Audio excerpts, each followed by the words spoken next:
Eu sou a Clara. E eu sou a Ana. E esse é o Espelho de Gaia. Hoje o tema é hormônios, o que são e como agem. Esse tema é de extrema importância. A gente sabe que muitos hormônios são vendidos sem receita e isso pode ser prejudicial para a nossa saúde.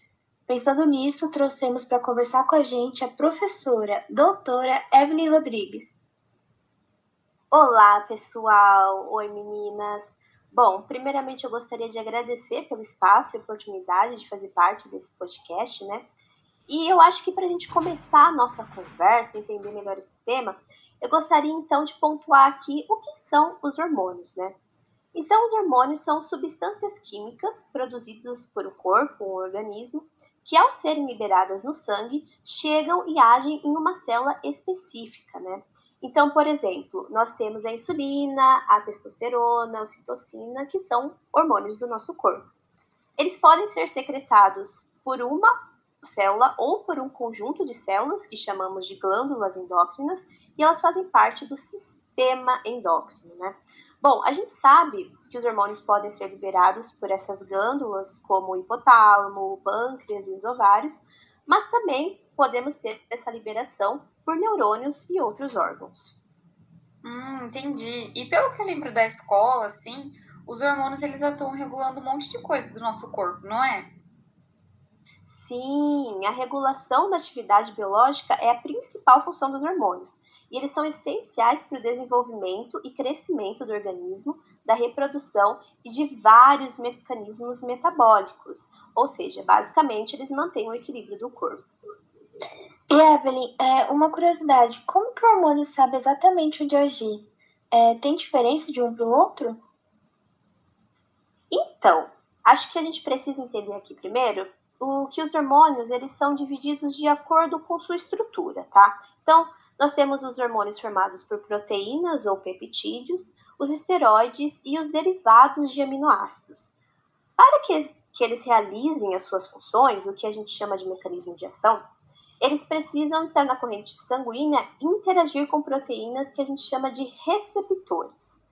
Encontrando com esse receptor é formado um complexo chave-fechadura. Sabe quando a gente pega a chave e coloca na fechadura mesmo para abrir?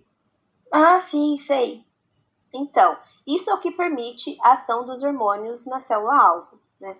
Os receptores, então, eles podem se localizar nas membranas das células, dentro delas, no citoplasma ou no núcleo, sendo que a estrutura desses hormônios determina o local em que a gente encontra os receptores.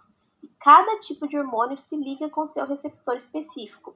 E é assim que eles sabem onde chegar e eles vão realizar a função só naquele local. E esse mecanismo que você falou, doutor, esse mecanismo de ação, como que ele funciona? Bom, a gente tem alguns tipos diferentes de mecanismo de ação, tá?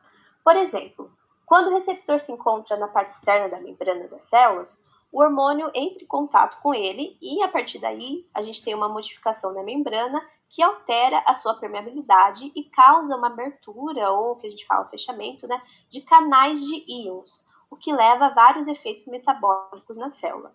Outro caso dessa interação é a ativação de enzimas na parte interna da membrana celular. Por exemplo, a insulina, ela faz isso, tá?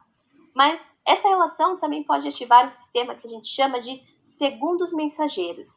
Eles são como se fossem carteiros que levam a informação para dentro da célula. E um desses segundos mensageiros é o AMP cíclico. AMPC?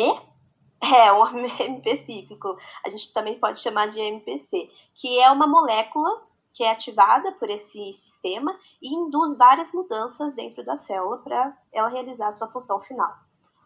Outro tipo de mecanismo também se baseia, então, na presença desses receptores dentro das células, como eu falei para vocês, né, no núcleo ou no citoplasma.